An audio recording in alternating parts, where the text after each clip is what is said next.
ತುಂಬ ಕಾಶಿಯಸ್ ಆಗಿ ಬೈಕ್ ಬಿಡಬೇಕಾಗ್ತದೆ. ಸೂರ್ಯೋದಯ ಸೂರ್ಯಾಸ್ತಮನ 2 ಪಾಯಿಂಟೇ ಇದು. ವಾಟ್ ಹ್ಯಾಪೆಂಡ್ ಯಾರ್? ಜೋಗಿಗುಂಡಿ ಜಲಪಾತ 3 ಕಿಲೋಮೀಟ್ರ್ ಅಂತ ಉಂಟು. ಇಲ್ಲಿಂದ ನಂತರ ಸೋಮೇಶ್ವರ ಅಭಯಾರಣ್ಯ ಇದು.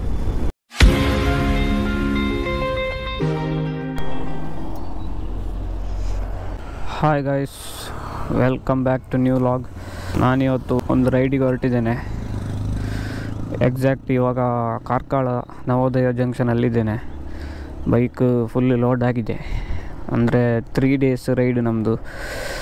ನನ್ನ ಫ್ಯಾಮಿಲಿ ಫ್ರೆಂಡು ಬರ್ತಾನೆ, ಹಾಗೆ ಇಬ್ಬರೇ ಹೋಗೋದು. ಸೊ 3 ಡೇಸಿಗೆ ಆಗುವಷ್ಟು ಬಟ್ಟೆ ಎಲ್ಲ ಈ ಬ್ಯಾಗಲ್ಲಿ ಕಟ್ಟಿಟ್ಟಿದ್ದೇನೆ. ನೆಕ್ಸ್ಟ್ ಇಲ್ಲೊಂದು ಟ್ಯಾಂಕ್ ಬ್ಯಾಗಲ್ಲಿ ಸ್ವಲ್ಪ ಇಂಪಾರ್ಟೆಂಟ್ ಇರೋದು, ಯಾವುದಾದ್ರೂ ಅಗತ್ಯ ಬೇಕಾಗುವ ತೆಗೆಯುವಂಥದ್ದೆಲ್ಲ ಇದರಲ್ಲಿ ಇಟ್ಟಿದ್ದೇನೆ.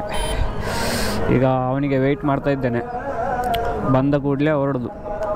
ಎಲ್ಲಿಗೆ ಅಂತ ಆನ್ ದ ವೇ ಹೇಳ್ತೇನೆ. ಗಾಯ್ಸ್, ನನ್ನ ಫ್ಯಾಮಿಲಿ ಫ್ರೆಂಡ್ ಅನೀಶ್ ಅಂತ, ಅವನದು ಕೂಡ ಯೂಟ್ಯೂಬ್ ಚಾನಲ್ ಉಂಟು, ಡ್ಯೂಕ್ 250. ಇವಾಗ ಹೊರಡೋದು ಇಲ್ಲಿಂದ. ಇನ್ನೀಗ ಬ್ರೇಕ್ಫಾಸ್ಟಿಗೆ ಮುಂದೆ ಯಾವುದಾದ್ರು ಒಂದು ಹೋಟೆಲಿಗೆ ನಿಲ್ಲಿಸಬೇಕು. ಅಲ್ಲಿಂದ ಮತ್ತೆ ಡೈರೆಕ್ಟ್ ಆಗುಂಬೆ. ನಾವು ಇವತ್ತು ತೀರ್ಥಹಳ್ಳಿಗೆ ಹೋಗಿ ನಾವು ಸ್ಟೇ ಮಾಡೋದು. ನಮ್ಮದು ಇದು total 3 days 2 night ride. Tirthahalli side ಹೋಗೋದು. ತೀರ್ಥಹಳ್ಳಿಯಲ್ಲಿ ನಿಯರ್ ಬೈ ಪ್ಲೇಸಸ್ ಎಲ್ಲ ಎಕ್ಸ್ಪ್ಲೋರ್ ಮಾಡುವಂಥ ಪ್ಲ್ಯಾನ್. ಸೊ ಇವಾಗ ಟೈಮು 8 ಗಂಟೆ. ನೆಕ್ಸ್ಟ್ ಬ್ರೇಕ್ಫಾಸ್ಟ್ ಮಾಡಿ ಆಗುಂಬೆ ಘಾಟ್ ಥ್ರೂ ಹೋಗೋದು. ಗೈಸ್, ಇವಾಗ ಬ್ರೇಕ್ಫಾಸ್ಟಿಗೆ ನಿಲ್ಲಿಸಿದ್ದೇವೆ. ಕೃಷ್ಣ ವೈಭವ ಅಂತ, ಹೈವೇ ಪಕ್ಕದಲ್ಲೇ ಉಂಟು ಕೃಷ್ಣ ವೈಭವ ಅಂತ. ಸೂಪರ್ ಉಂಟು, ಓಪನ್ ಸ್ಪೇಸ್ ಹೋಟೆಲ್ ಇದು. ಪಾರ್ಕಿಂಗಿಗೆ ಸಹ ಒಳ್ಳೆ ಸ್ಪೇಸ್ ಉಂಟು. ನಮ್ಮ ಬೈಕ್ ಇಲ್ಲಿ ಉಂಟು. ಇನ್ನೀಗ ಸೀದಾ ಆಗುಂಬೆಗೆ ಹೋಗೋದು. ಟೈಮ್ ಇವಾಗ 9 ಕಾಲ ಆಯಿತು. ಇನ್ನು ಇಲ್ಲಿಂದ ಎಕ್ಸಾಕ್ಟ್ 20 ಕಿಲೋಮೀಟ್ರ್ ಉಂಟು ಆಗುಂಬೆಗೆ. Welcome Someshwara wildlife sanctuary ಅಂತ ಬರೆದು ಉಂಟು. ಅಂದರೆ ಇಲ್ಲಿಂದ ನಂತರ ಸೋಮೇಶ್ವರ ಅಭಯಾರಣ್ಯ ಇದು. ಒಳ್ಳೆ ಕೂಲ್ ಉಂಟು. ಆಗುಂಬೆ ಬಗ್ಗೆ ಎಲ್ಲರಿಗೂ ಗೊತ್ತಿರೋ ವಿಷಯವೇ. ಹಾಗಾಗಿ ಮಳೆ ಕೂಡ ಹೆಚ್ಚು, ಚಳಿ ಕೂಡ ಹೆಚ್ಚು. ನೋಡಬೇಕು ಹೇಗೆ ಉಂಟು ಮೇಲುಗಡೆ ಅಂತ. ಇಲ್ಲಿಂದ ಒಂದು ಲೈಟಾಗಿ ಈಗ ಘಾಟ್ ಸೆಕ್ಷನ್ ಸ್ಟಾರ್ಟ್ ಆಗಿದೆ. ಪ್ರಾಪರಾಗಿ ಆಗುಂಬೆ ಘಾಟ್ ಇನ್ನೂ ಶುರುವಾಗಲಿಲ್ಲ. ಎಸ್, ಇಲ್ಲಿಂದ ಪ್ರಾಪರ್ ಆಗುಂಬೆ ಘಾಟ್ ಸ್ಟಾರ್ಟ್.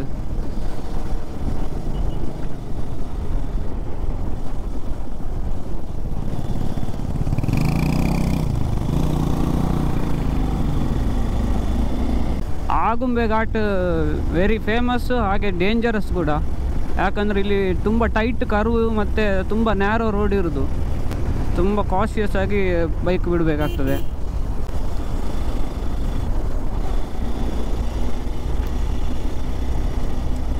ಗಂಟೆ 9:43 ಆಯಿತು. ಒಳ್ಳೆ ಚಳಿ, ತಂಪುಂಟು. ಅಂದರೆ ಈ ಆಗುಂಬೆ, ಈ ಮಲೆನಾಡಲ್ಲೆಲ್ಲ ನಿಮಗೆ ಎಷ್ಟೇ ಬಿಸಿಲು ಬಂದರೂ ಅದೊಂದು ಕೋಲ್ಡ್ ಬ್ರೀಸ್ ಬರ್ತಾ ಇರ್ತದೆ. ಸೊ ಅದು ಇಲ್ಲಿ ಆಗುಂಬೆಯಲ್ಲಿ ಕೂಡ ಹಾಗೆ. ಬಿಸಿಲಿದ್ದರೂ ಸಹ ಗಾಳಿ ಮಾತ್ರ ತುಂಬ ತಂಪಿರುವ ಕಾರಣ ನಿಮಗೆ ಆ ಬಿಸಿಲು ಗೊತ್ತಾಗೋದಿಲ್ಲ.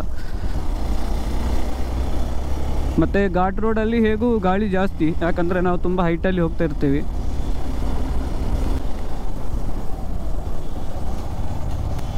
ವಾಟ್ ಹ್ಯಾಪೆಂಡ್ ಯಾರ್?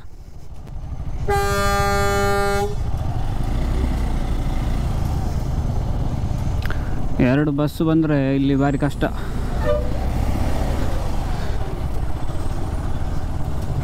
ನಾನು ಆವಾಗಲೇ ಹೇಳಿದ್ದೆ, ಇದನ್ನೇ ನ್ಯಾರೋ ರೋಡ್ ಅಲ್ಲ, ಸೊ ಭಾರಿ ಕಷ್ಟ ಆಗ್ತದೆ ಇಲ್ಲಿ ಹೋಗಲಿಕ್ಕೆ.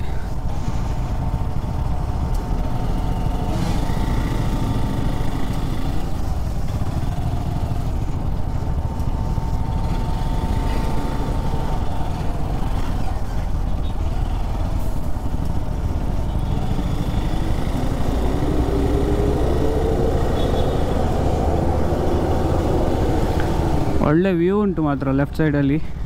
ಇನ್ನು 3 ಕಿಲೋಮೀಟ್ರ್ ಉಂಟು ಘಾಟ್ ಸೆಕ್ಷನ್, ಮತ್ತೆ ಆಗುಂಬೆ ಸಿಗ್ತದೆ.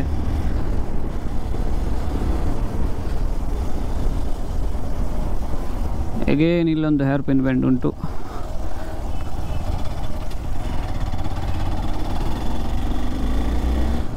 ನೋಡಿ, ಇದು ವ್ಯೂ ಪಾಯಿಂಟಿಗೆ ಬಂದ್ವಿ ನಾವು.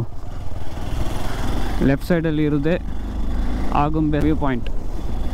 ಸೊ ಈ ಕರ್ವ್ ಆದಮೇಲೆ ಸಿಗ್ತದೆ ಅದು. ಇವತ್ತು ನಾವು ಹೋಗ್ತಾ ಇರೋ ದಿನ ಕ್ರಿಸ್ಮಸ್, ಹಾಗಾಗಿ ರಶ್ ಇರ್ಬೋದು. ಭಾರಿ ರಶ್ ಉಂಟು. ಸನ್ಸೆಟ್ ಪಾಯಿಂಟಾ, ಸೂರ್ಯಾಸ್ತಮನ, ಸೂರ್ಯೋದಯ ಸೂರ್ಯಾಸ್ತಮನ ಎರಡು ಪಾಯಿಂಟೇ ಇದು. ಸೊ ಇದುವೇ ಲೆಫ್ಟ್ ಸೈಡಲ್ಲಿರೋದೇ ಸನ್ಸೆಟ್ ಪಾಯಿಂಟ್.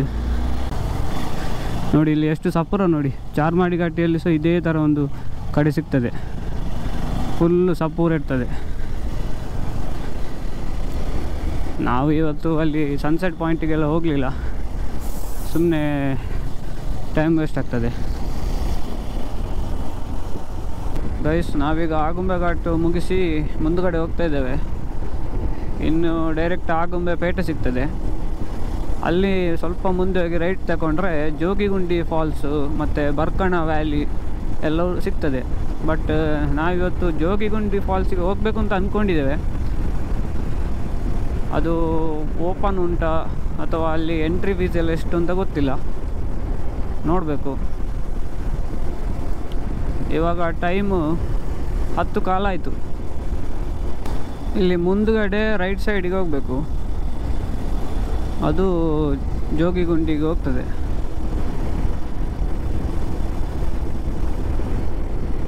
ನಾನು ಜೋಗಿಗುಂಡಿ ಫಾಲ್ಸಿಗೆ ಫಸ್ಟ್ ಟೈಮ್ ಬರ್ತಾ ಇರೋದು, ಹಾಗೆ ಎಕ್ಸಾಕ್ಟ್ ಗೊತ್ತಿಲ್ಲ.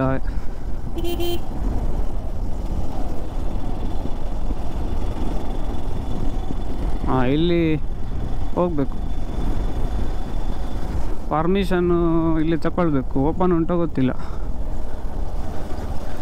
ಜೋಗಿಗುಂಡಿ ಜಲಪಾತ 3 ಕಿಲೋಮೀಟ್ರ್ ಅಂತ ಉಂಟು.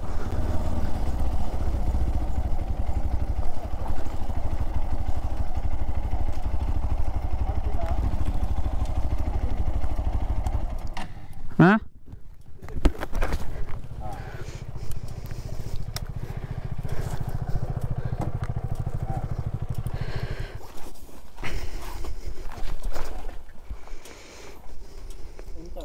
Ticket ಇದ್ದಾಡ, ticket